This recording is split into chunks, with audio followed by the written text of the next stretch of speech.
Toyota's just teased their next big vehicle. Could this be the next Sequoia? Let's hope so. Over at the Toyota newsroom, next big thing from Toyota is on the horizon. Let's give it a click, of course. This is our teaser image of what is probably the next Sequoia. If it's not the Sequoia, it would be the Grand Highlander, which is also trademarked. But we are not expecting the Grand Highlander this year. We're expecting the new Sequoia. Not only that, is Toyota's having a big media press event for their electrified Tundras in like a week from this recording. Not going. My parents are going to be in town, so I'm going to spend some time with them. It's a possibility.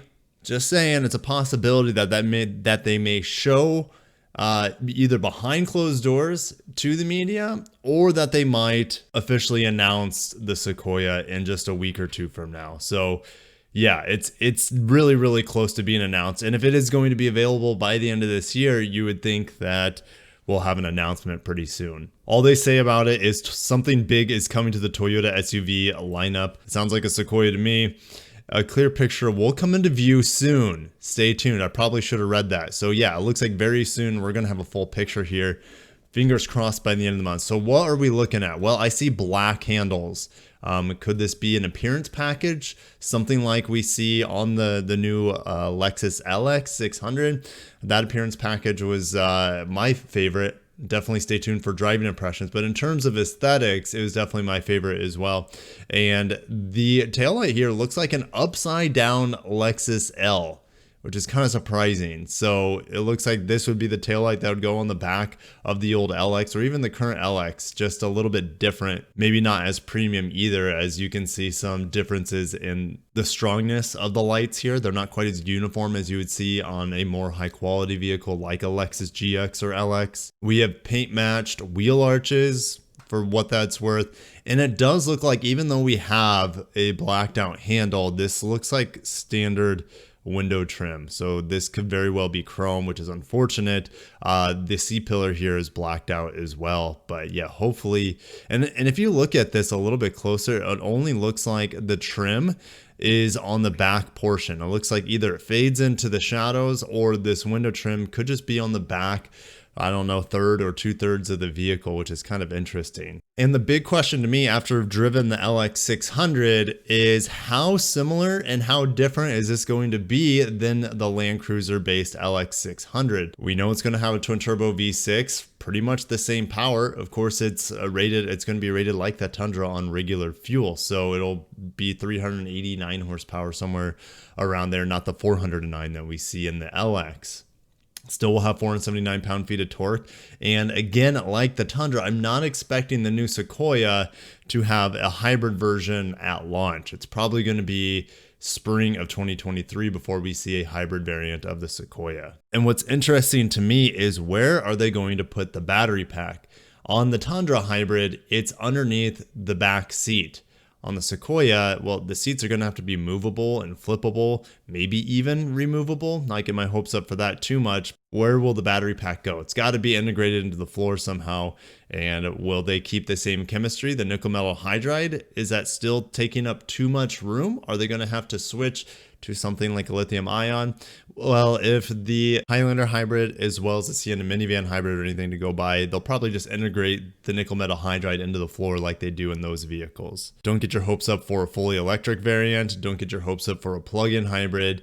Even the plug-in hybrid could happen in the next 5 years or so, maybe in the next refresh. Don't expect it anytime soon. On the interior, I'm expecting it to be very Tundra-like. We have the 14-inch touchscreen that is kind of taken from the Lexus NX, and it's going to be amazing in here. We should have a pretty basic MID behind the steering wheel, and then on the iForce Max you'll have the full 10-inch digital screen like you see in the Tundra hybrids. Of course, there'll be a TRD Pro version, which I wonder if this color, I know it's in the dark and it looks red, but you know, are they going to give it the solar octane for the TRD Pro? And just like the Land Cruiser, it's been since 2007 since we've got a new one. So here comes the Sequoia, more Land Cruiser-like than ever, based off the same F platform that all the body and frame platforms from Toyota will be based on.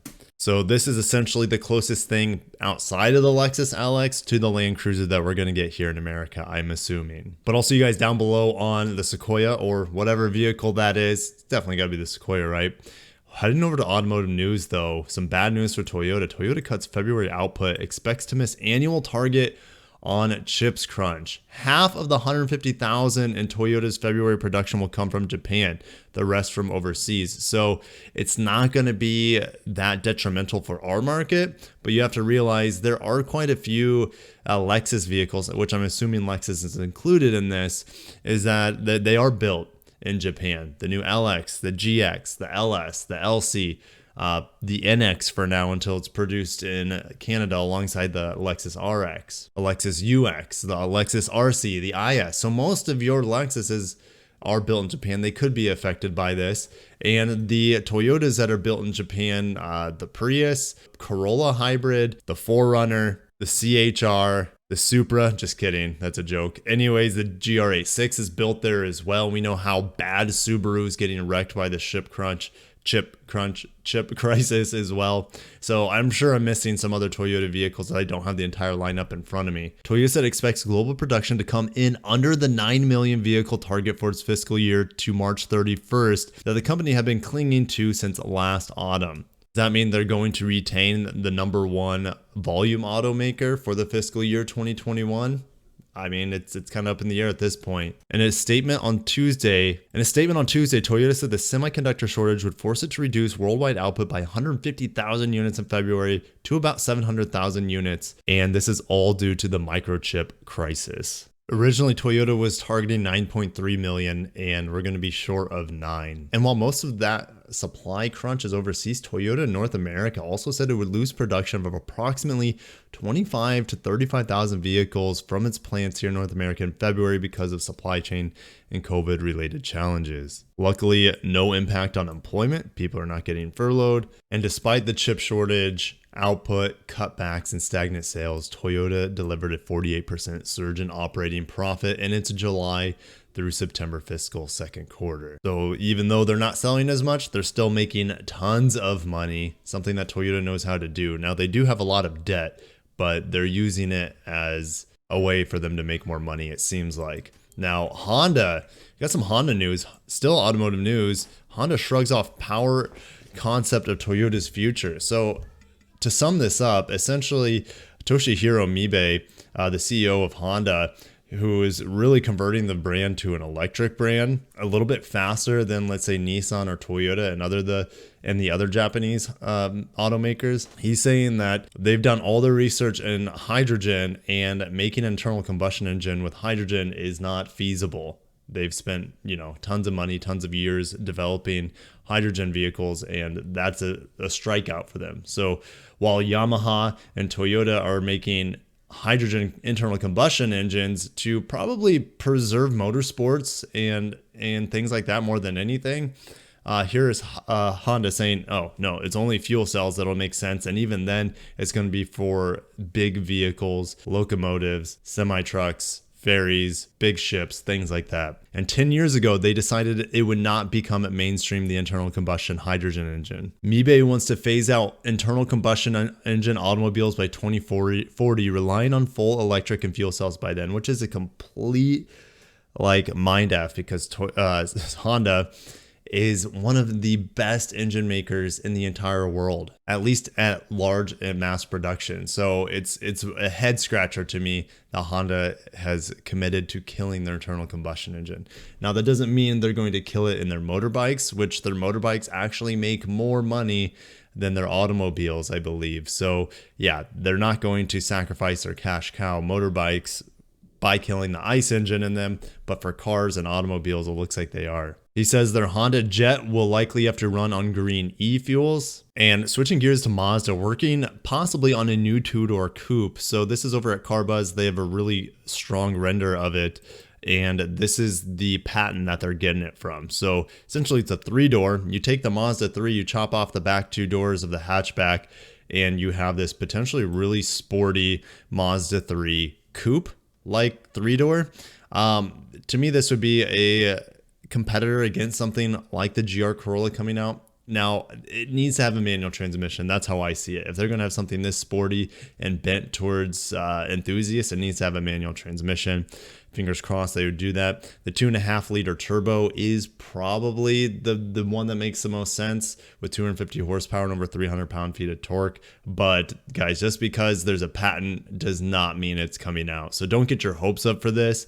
But do you think Mazda could benefit from having a 3-door coupe sports car? We already have the X5. We have the patents of them making another RX vehicle with a triple rotor setup and a mild hybrid setup on top of that. So yeah, Mazda looks like they're going to give one last hurrah possibly to sports coupes before internal combustion is out the door. So hopefully, I mean, I want this vehicle, but I'm not gonna get my hopes up. No, I know better too. And Nissan accelerates toward electrification and carbon neutrality with 2 appointments in the AMEO region. And this region is massive. Africa, Middle East, India, Europe, and Oceania. Notice Japan and North America are not in there. China's not in there either. European markets in particular will lead the switch to electrified driving. By the end of fiscal year 2023, Nissan will offer an electrified option of all its passenger cars in Europe, with more than 75% of its sales to be electrified by the fiscal year 2026. They also intend to expand its battery refurbishing facilities beyond Japan with a new location in Europe during the fiscal year 2022. So it looks like Europe could be getting lots of new EVs, but especially their e-Power, which we still don't see even a single hybrid e-Power from Nissan here in America, not even in their Infiniti lineup. So it looks like focus on Europe, and America is just going to be getting, more Leafs and the Aria, which should be out by the end of this year. Fingers crossed. It was supposed to be out by the end of last year, but yeah, that didn't happen. But that ends today's news. I just got home a couple days ago from driving the new LX600. Driving impressions are going to end the 21st of January early in the morning, so definitely hang out for that. If you're into Japanese and Korean auto news and reviews, make sure you're subscribed. Can't wait to give you the next review. I have a brand new Toyota Prius 2022 in my garage right now. I'm getting absurd fuel economy so far, and I'm gonna do kind of a review because my wife has a 2012 Prius, so 10 years later, how far have we come, what's better, what's not, things like that. And after that, I'm getting a Genesis G80 for review. Anyways, guys, I'll see you down below. Smash the like button if you haven't. That always brings a smile to my face. I'll catch you in the next one, and peace out.